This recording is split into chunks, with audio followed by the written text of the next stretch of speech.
Hello, नमस्कार। देखिए, हमारे क्लास 12th में जो चैप्टर चल रहा था विद्युत धारा, जिसके बारे में हमने आपको पीछे बताया था, प्रतिरोध, ओम के नियम, विशिष्ट प्रतिरोध से संबंधित कुछ क्वेश्चन भी कराए थे। आज जो हमें पढ़ाना है वो है विशिष्ट चालकता, और विशिष्ट चालकता और विशिष्ट प्रतिरोध में क्या संबंध होता है ये बताना है। इसके साथ साथ विद्युत धारा का ऊष्मीय प्रवाह, विद्युत धारा में ऊष्मीय प्रवाह में हम बहुत सारी चीज़ें पढ़ाएंगे और जिनसे हम कुछ न्यूमेरिकल के बारे में भी डिस्कस करेंगे। तो इस तरह से जब हमारा ये चीज़ ख़त्म हो जाएगी तो विद्युत धारा का लगभग आधा चैप्टर ख़त्म हो जाएगा। अभी आधा चैप्टर पढ़ा हुआ है जिसमें हमें बहुत कुछ अभी पढ़ना है, और मैंने ये भी बताया था कि ये न्यूमेरिकल के पॉइंट ऑफ व्यू से भी और थ्योरी के पॉइंट ऑफ व्यू से भी और प्रैक्टिकल के पॉइंट ऑफ व्यू से भी ये चैप्टर बहुत इंपॉर्टेंट है। तो बार बार आप इनको वीडियो को देखिए और बार बार इनको आप पढ़िएगा। अब देखिए, सबसे पहले आता है विशिष्ट चालकता। ये विशिष्ट चालकता क्या होती है? जो चालक का विशिष्ट प्रतिरोध होता है उसके व्युत्क्रम को हम विशिष्ट चालकता कहते हैं। इसको हम सिग्मा से प्रदर्शित करते हैं। तो सिग्मा इज इक्वल टू 1/ρ, या विशिष्ट चालकता इज इक्वल टू 1 विशिष्ट प्रतिरोध, और इसका जो मात्रक होगा 1/ओम मीटर, क्योंकि विशिष्ट प्रतिरोध का मात्रक ओम मीटर होता है, तो इस वजह से इसका 1/ओम मीटर या ओम इनवर्स और मीटर इनवर्स, ये हमारा विशिष्ट चालकता है। मेन हमें पढ़ाना है विद्युत धारा। अब देखिए, विद्युत धारा क्या होती है? विद्युत धारा का ऊष्मीय प्रवाह, ये चीज़ आपको खूब अच्छी तरह से पता है कि जब हम किसी चालक में धारा प्रवाहित करते हैं तो क्या होता है, वो आपने देखा वो गर्म हो जाता है। क्यों गर्म हो जाता है, ये चीज़ हम आज आपको हम समझाएंगे। तो विद्युत धारा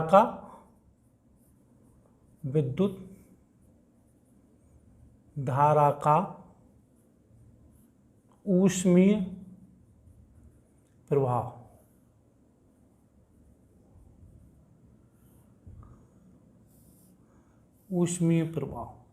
heating effect of current, electric current.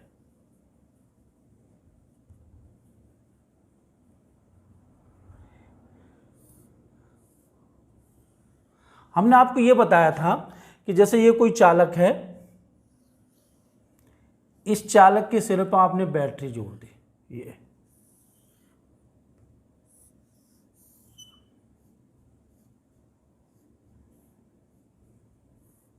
Battery जोड़ने पे क्या होगा, इसमें 2 धन आयन होंगे, वो तो अपनी जगह पे स्थिर बने रहेंगे, और जो मुक्त इलेक्ट्रॉन होंगे उनके ऊपर वैद्युत बल लगेगा। इलेक्ट्रिक फील्ड इधर की तरफ उत्पन्न होगा, और चूंकि ये ऋणात्मक, इन पर वैद्युत बल लगेगा, और जब ये वैद्युत बल लगेगा तो ये बार बार स्थिर धन आयनों से टकराएंगे, उनका वेग शून्य हो जाएगा, फिर बल लगेगा, फिर त्वरित होंगे, फिर टकराएंगे, फिर उनका वेग शून्य हो जाएगा। इस तरह से बार बार टकराएंगे। तो बार बार टकराने से क्या होगा, इनकी गतिज ऊर्जा में कमी होगी, और वो गतिज ऊर्जा कहाँ जाएगी? बाहर, चालक के रूप में चालक के बाहर ऊष्मा के रूप में प्राप्त होगी। तो ये फिर उसको ऊर्जा कहाँ से मिल जाती है? बैटरी से। इस तरह से बैटरी ऊर्जा दे रही है बार बार। बैटरी किसको ऊर्जा दे रही है? इलेक्ट्रॉन को, और उसको त्वरित करा रही है, और इलेक्ट्रॉन क्या कर रहा है? धनायन से टकरा रहा है और अपनी ऊर्जा को खो रहा है। वो ऊर्जा कहाँ जा रही है? बाहर ऊष्मा के रूप में प्राप्त होती है। इसको हम कहते हैं विद्युत धारा का ऊष्मीय प्रवाह। तो देखिए, छोटी क्लासों में तो ये बता दिया जाता था कि जब हम किसी तार में धारा प्रवाहित करते हैं तो तार गर्म हो जाता है, या तार के बाहर हमें ऊष्मा प्राप्त होती है। इस प्रभाव को विद्युत धारा का ऊष्मीय प्रभाव कहते हैं। लेकिन कारण क्या है वो मैंने आपको समझा दिया। तो यहाँ पर हम ये लिखेंगे, जब किसी चालक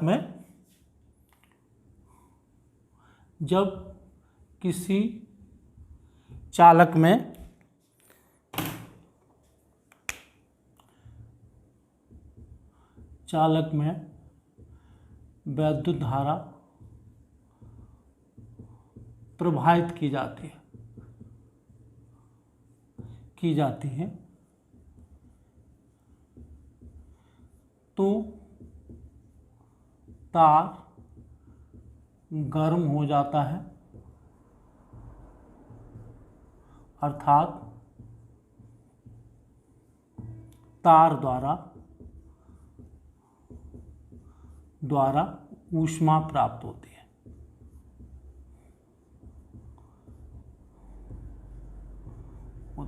इसे वैद्युत धारा का ऊष्मीय प्रभाव कहते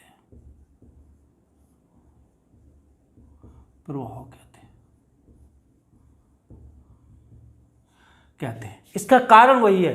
कारण क्या है? बार बार स्थिर धन आयनों से टकराना। अब देखिए ये चालक है, इसके सिरों में विभवांतर V है, मान लीजिए विभवांतर हमने V लगा रखा है, और कोई Q आवेश एक सिरे से दूसरे सिरे तक जाता है। तो Q आवेश को एक सिरे से दूसरे सिरे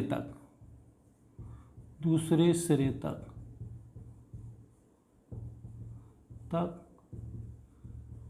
ले जाने में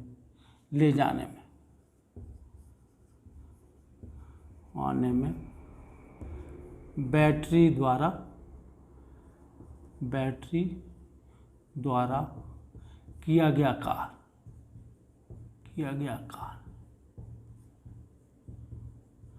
W Q इंटू P।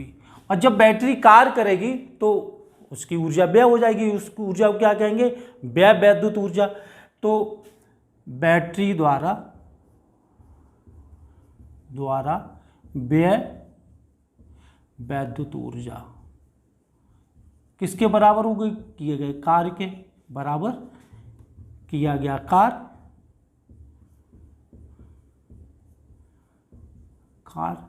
तो ये किसके बराबर होगा? Q into B. और Q को हम लिख सकते हैं, Q को हम क्या लिख सकते हैं? I into T.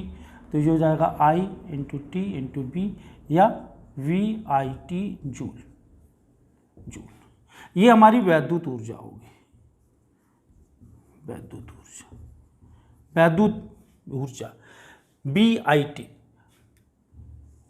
ये भी हम कह सकते हैं कि ये बैटरी द्वारा किया गया कार्य हो गया। और यही ऊर्जा हमें कहाँ मिलेगी? चालक के बाहर मिलेगी। तो इसको हम दूसरे रूप में भी लिख सकते हैं। V बराबर होता है I इंटू टी, V बराबर होता है I इंटू आर।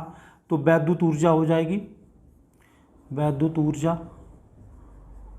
हो जाएगी I R into I into T. तो I स्क्वायर RT।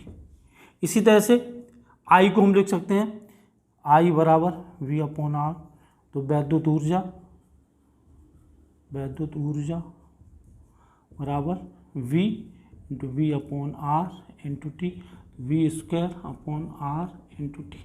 तो इस तरह से कुल हमारा इन जनरल सूत्र क्या हुआ? विद्युत ऊर्जा किसके बराबर हुई?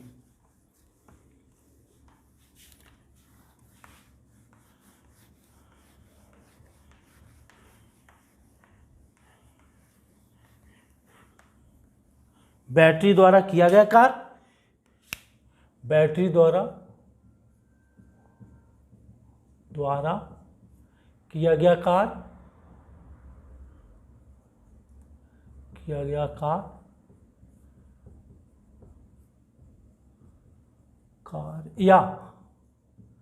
या व्यय वैद्युत ऊर्जा बराबर Q इंटू बी बराबर VIT बराबर I स्क्वायर RT बराबर V square upon RT joule. ये सूत्र हो गया। अब अगर हम ऊष्मा के रूप में कहें तो व्यय विद्युत ऊष्मा व्यय वैद्युत ऊष्मा व्यय कह लो, व्यय वैद्युत ऊर्जा या चालक द्वारा प्राप्त ऊष्मा H बराबर ये हो जाएगी Q V अपॉन 4.2 और VIT बटे 4.2 बराबर I स्क्वायर RT बटे 4.2 बराबर V square upon RT upon 4.2 joule, sorry calorie.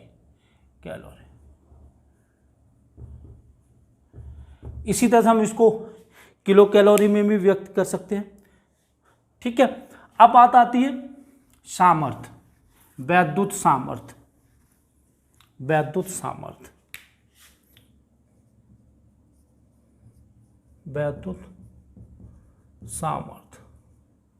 Electric power.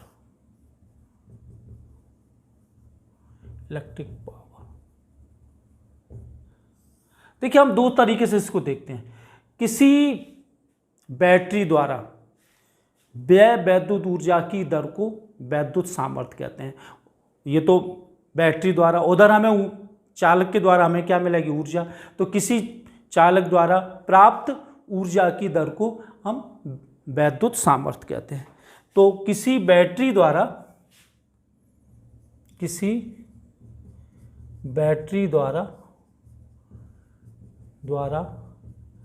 कार्य व्यय वैद्युत ऊर्जा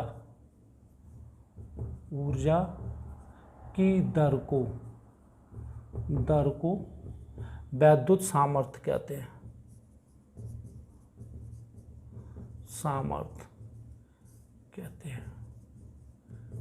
वैद्युत सामर्थ्य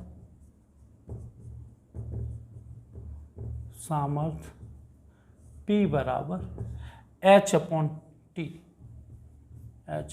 तो P बराबर VIT upon T I square RT upon T V square upon RT upon T joule प्रति सेकेंड या वाट। तो ये हो जाएगा P बराबर VI square R V square upon R वाट। इसके अन्य मात्रक भी होते हैं, किलोवाट होते हैं और अश्व शक्ति होती है। अन्य मात्रक भी होते हैं वैद्युत ऊर्जा के नापने के लिए। अब आता है वैद्युत ऊर्जा का व्यवहारिक मात्रक। देखिए, हमारा बिजली का जो बिल आता है वो यूनिटों में होता है। तो ये हमें पता होना चाहिए कि एक यूनिट कितने के बराबर होती है। तो वैद्युत ऊर्जा का व्यवहारिक मात्रक,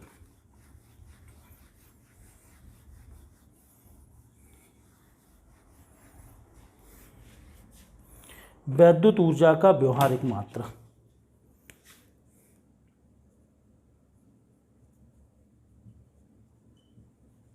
का व्यवहारिक मात्रक। देखिए, वैद्युत ऊर्जा का व्यवहारिक मात्रक होता है एक यूनिट या किलोवाट घंटा। इसको कहते हैं किलोवाट आवर, kWh। और इसको हम कहेंगे 10⁻³ वाट इंटू 3600 सेकेंड और 10⁻³ इंटू जूल बटे सेकेंड इंटू 3600 सेकेंड। इससे ये कैंसिल हो गया। इसको हम लिख सकते हैं 3.6 इंटू 10⁻6 जूल को हम एक kWh बोलते हैं। kWh 1 किलोवाट घंटा बराबर 3.6 इंटू 10⁻6 जूल। अब मान लीजिए कोई उपकरण है जो हम घर में उपयोग कर रहे हैं, उससे हम यूनिटों की संख्या कैसे ज्ञात करें।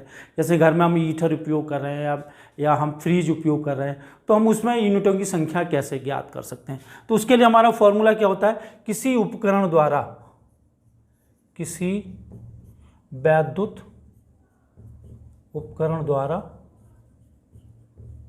द्वारा व्यय वैद्युत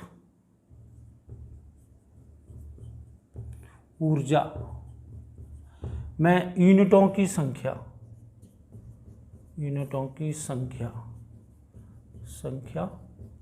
बराबर वाट इंटू घंटे बटे 1000। अब मान लीजिए जैसे उदाहरण के लिए मैं अपने घर में हीटर उपयोग कर रहा हूँ, वो 500 वाट का है और उसको मैं 2 घंटे उपयोग करता हूँ, तो व्यय यूनिटों की संख्या पूरे महीने में कितनी होगी? 500 इंटू 2 गुणे 30 बटे 1000।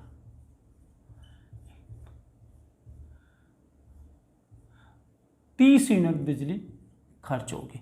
तो इस तरह से हम घर में जो भी उपकरण प्रयोग में लाते हैं उनके बारे में हम पता लगा सकते हैं कि इसके द्वारा कितने यूनिटों की संख्या होगी। मैं अगली वीडियो में इससे संबंधित मैं आपको न्यूमेरिकल कराऊंगा। पहले आप थ्योरी आप अच्छी तरह से पढ़ लीजिए और फिर मैं आपको इसमें न्यूमेरिकल पढ़ाता हूँ। धन्यवाद।